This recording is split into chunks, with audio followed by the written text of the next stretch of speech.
The illusory nature of the aggregates, a form of feeling and perception. Hello everyone, and welcome to today's sharing on the Tathagatagarbha Sutra series. Part E, opening the myth of confluence and integration.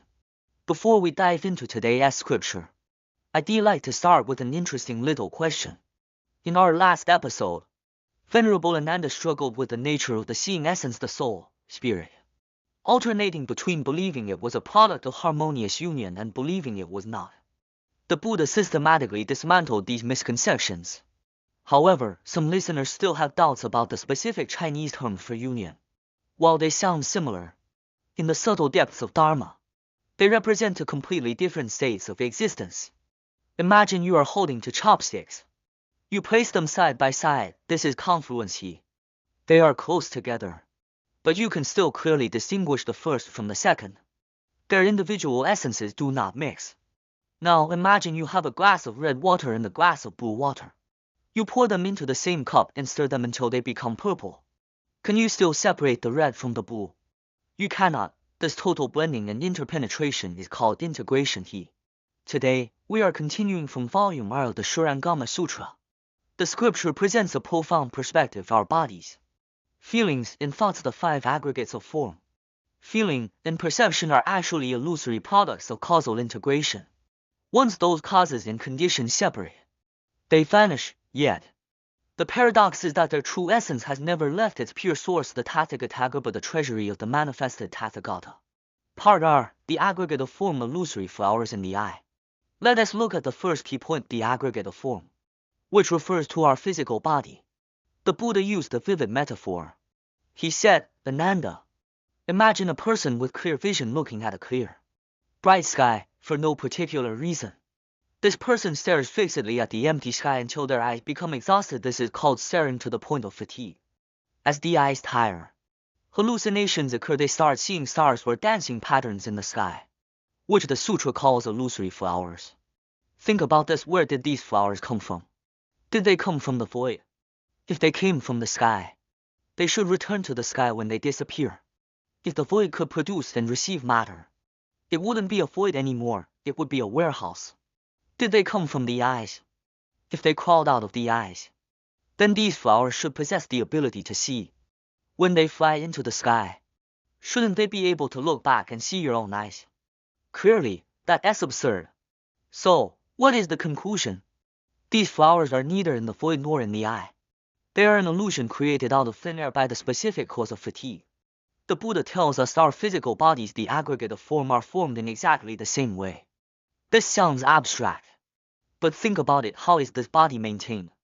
It is through endless conditioning, habitual action, and accumulation. Our attachment to food and our dependence on the environment, combined with strong mental projection, eventually manifest into a heavy, physical body. As the master humorously explained, if you are particularly greedy for food, that energy accumulates in your body. Eventually, it's as if you were walking through a swamp carrying a round-pound sack of flour. This heaviness isn't just physical weight, it makes your six senses dull and unresponsive to the world.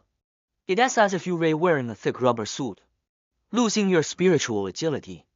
You must understand that the physical body is like a dream. In a dream, you feel pain if hit or heat if burned. It feels incredibly real.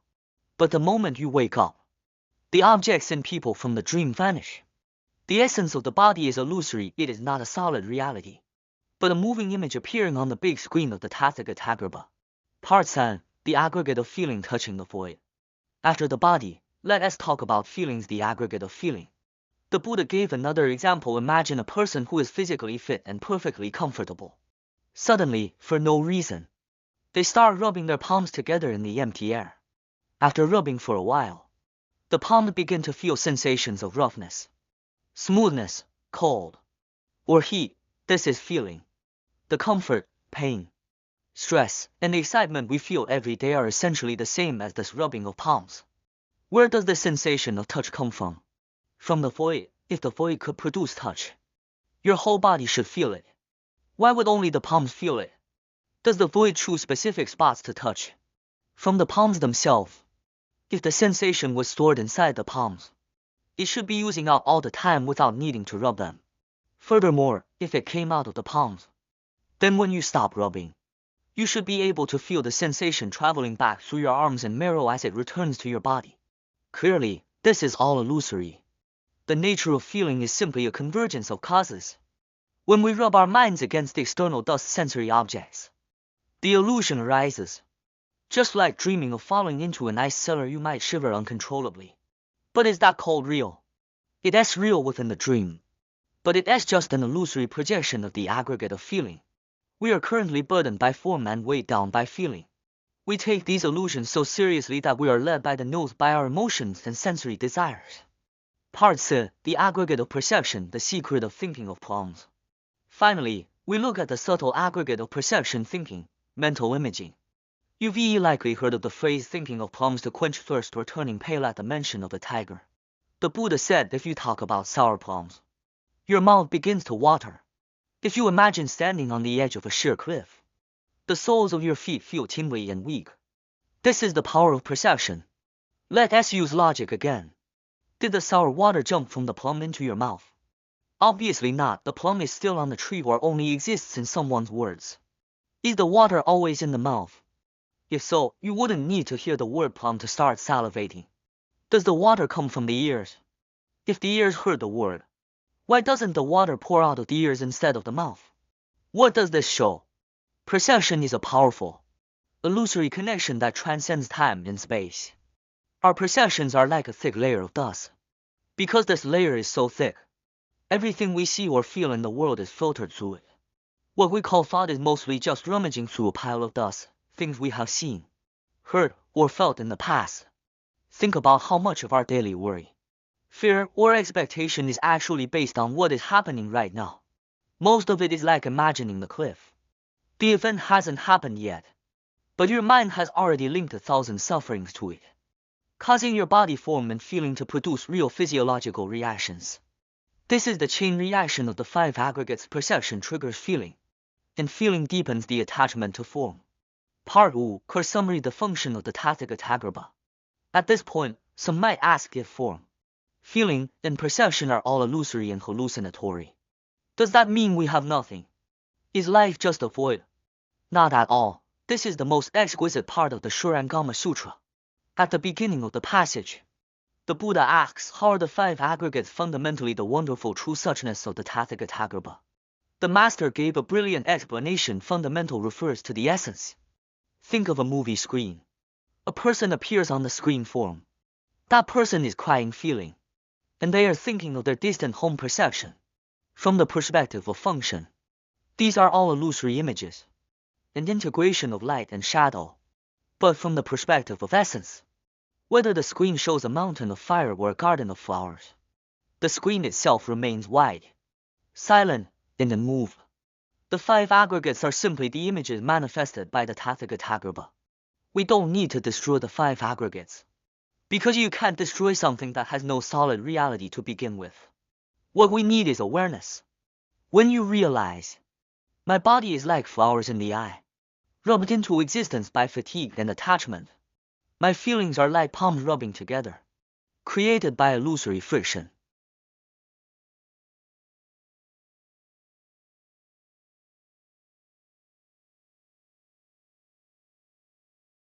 My thoughts are like thinking of plums, a habitual projection of the mind. When you recognize this illusory nature, you will no longer be held hostage by them. You can still eat, sleep, and work, but in your heart, you know this is all a play unfolding on the big screen of the Tathagatagarbha. Whether things integrate to rise or separate to cease, they all manifest based on the essence. You can wipe the words off the screen, but the screen remains. You can turn off the movie, but the screen is as it always was. Conclusion: returning to the pure self nature. We are nearing the end of today's podcast. I hope the next time you feel stressed, physically heavy, or mentally cluttered, you can remember these 3 little stories.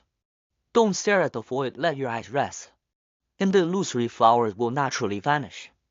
Don't rub the void, let your mind settle, and the illusory feelings will naturally come. Don't obsess over the sour plums, return to the awareness of the present moment, and the soreness of frantic thoughts will naturally recede.